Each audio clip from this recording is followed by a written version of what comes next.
Jemi rikthyer në spektaklin tuaj, jemi këtu në sheshin e fjalës së mire, këngës së bukur këtu në Odon, në Radio Televizionin 21. Jemi në javën e cila absolutisht sikur ka fuzionuar festat e mëdha shqiptare, 5, 6 e 7 mars. Ditët e epopesë së madhe, epopesë e lavdishme. 7 marsit dita e mësuesit dhe 8 marsin e kemi ditën e nënave, ditën e grave, ditën e atyre që janë shtylla e shtëpisë. Kemi një mysafir tepër të veçantë të rrallë, bile kishim fatin e mirë, edhe sigur e kishim kërkuar gjatë që ta kemi mysafir. Zone e Zotri, në ditën e mësuesit, vjen absolutisht një doajen, një erudit, një njeri përkushtuar tërë jetën e tij në mësimdhënie, në nxënien e dijes. Zona e Zotri për ju, për ne, për të gjithë, profesor Ajet Brajçori. Hajde, profesor.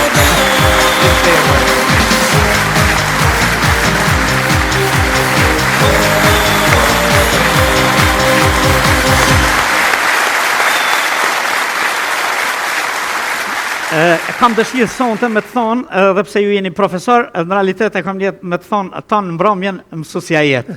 Mësuesja jetë, mirë se erdhe. Mirë se gjena. Si e burri dheut? Mirë faleminderit, mirë. Urime këto festa. 5, 6, 7 mars. 7 marsit ditën e mësuesit. Edhe në kohën kur shkon emisioni ynë, jemi edhe me 8 mars. Edhe 8 marsin pja urojmë grave, por jemi krejt në festa, mirë se erdhe. Mirë se gjena. Një jetë të tërë në mësimdhënie. Fillimisht faleminderit për ftesën që më keni bërë në festën më të veçantë për mësuesin. Ky është 7 marsi. Nikosisht edhe për datat më të rëndësishme, është epopeja e UÇK-s. Po ashtu për nënat tona, nënat heroike që na kanë rritë e edukuar se si duhet vendi, si duhet arsimi, si duhet familja, si duhet abetarja, kështu që faleminderit më ke nderuar shumë me këtë rast. Si duhet fëmia, si duhet abetarja, sa po për në themun. Rëdzoj rastin të gjithë mësuesve, kudo që janë shqiptar, ata që kanë dhënë gjatë kontribut në arsim, ata të cilët edhe tani japin, të uroj festën e 7 marsit. Suksese në arsimin shqip pafund. Urime dhe juve. A kujtohet si ka qenë dita e parë, si mësues? A ju edhe keni qenë gjenerata e fundit të normalistë, da? Po, ne jemi gjenerata e fundit të vitit 1974-75. Ata normalistët e famshëm bashkë.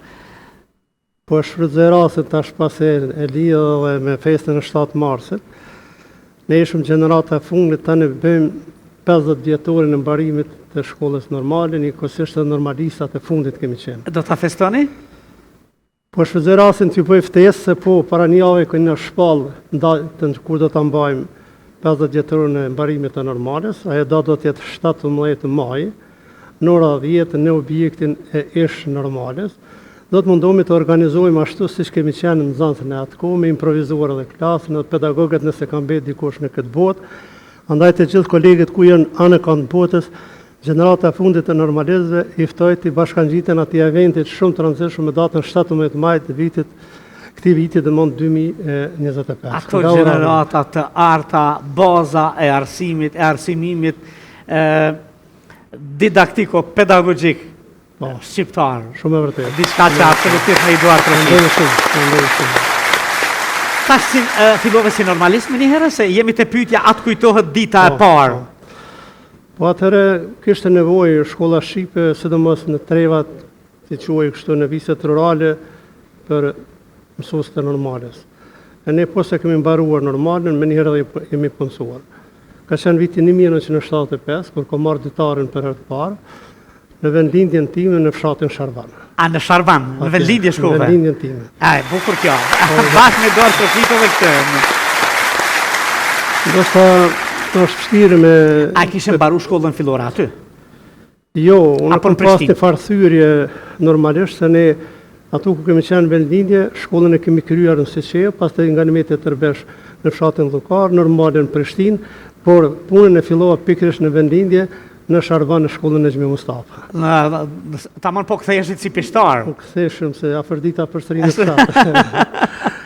Megjithatë ajo ditë është e veçantë, mund të Atë themi. kujtohet si ditë Shumë mirë më kujtohet. emocioni veçantë. Me kujtohet edhe ajo fotografia ime, si do të nduken para nxënësve, si do të më presin nxënësit, si do të gjej ato filizet të reja se ishte fati që ishte klasë e parë, dhe për herë të parë ata veç kishin ardhur në shkollë.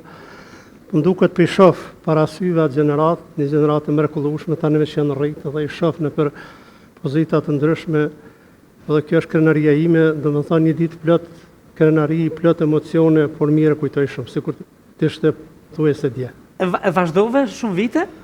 Të kam punuar plot 17 vite. 17 vite në vendlidhje. Sa e bukur. 17 gjenerata flasëm mësuesja jetë, më ka mësuar në... Po, është e vërtet, normalisht fshatet edhe gjithë aty në vise ju kemi borç me dhënat e më të mirën. Absolutisht. Kena munduar edhe në fshat me dhënë më të mirën.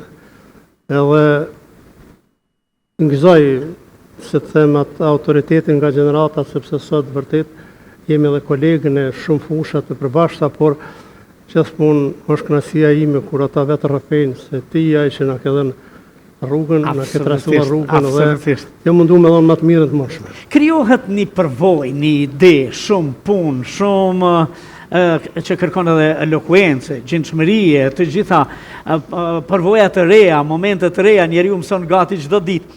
Dhe tani nga ky pozicion se të them të vërtetën, nuk e kisha të vështirë t'ju gjeja, po në momentin që kam menduar ta kem një mësues model në ditën e mësuesit të kam pas në plan. E tashi, në këto vite krejt, e ke kriju një ide, mësuesia, a është mision, është pasion, është punë? A jemi besoj që dhe ju e dini vetë në plot gati 26 vite kam punuar. Në për shkolla, rreth 20 viteve kam qenë mësim dhënës, drejt për drejt në klasë më nxënës, po pjesën tjetër karrierës e kam pas në udhëheqje dhe menaxhim shkolla. Këto 3 elemente janë të pandara. Misioni, pasioni dhe puna janë vërtet të lidhura.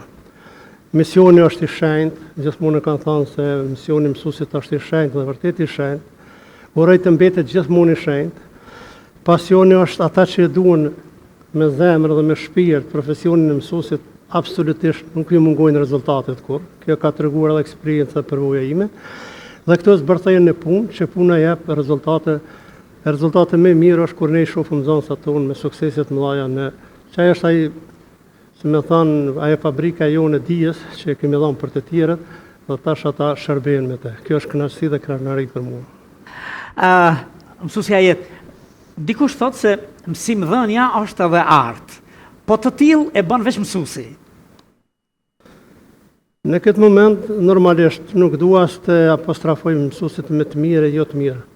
Mësuesi mbetet i shenjtë, ashtu që është edhe misioni i tyre i shenjtë. Po vërtet është art.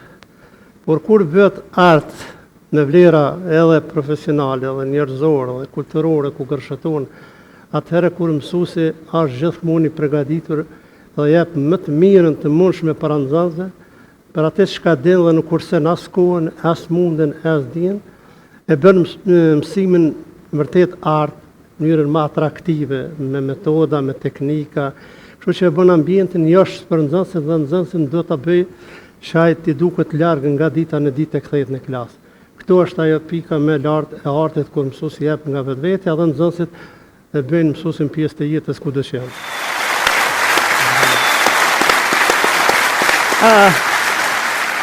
Cila është maksima jote e të jetuarit e të vepruarit si mësues? Apo më mirë me thjeshtu pak, cila ka qenë ajo maksima me të cilën si mësues e keni çdo ditë mësimdhënjeje?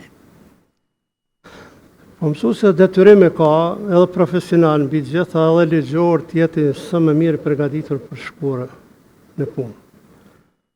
Për mua, po them personalisht, nuk e veçoj asnjë ditë që ma ka unë Zote edhe shëndetin e të mirën edhe të ngrihem me një ofsham se nuk po më shkohet në punë. Por mu ka dukt larg të nisem për punë. Dhe kjo ka qenë një disiplinë vete, e the me krenari se kam meqë shoke na njofin edhe në mësusja e vazë të tjerë, po e përmeni edhe shëzerasin të përshëndetje të uroj 7 martën nga kjo moment, që për mua ka qenë me shkuar spaku 20 minuta për para në shkollë, e jo 1 minutë pasit të Me shumë dashuri, me shumë pasion. Ushqimi më i mirë ka qenë për mua që ditën me kum marrë mirë, dhe jam dije mirë, kur i kum pritë nxënësit me një buzëqeshje urdhroni, se sot po fillojmë një ditë re, me dije të reja, me mësime të reja dhe kështu. Kjo është një përgjegjësi, të them, edhe profesionale ligjore. Andaj edhe shumë kolegë ju kum thënë, ta mendojmë se nëse shkolla i ka 1000 nxënës, 1200 qelen sot, kanë marrë vetëm të një derë. Cila derë është ajo? Shkollës.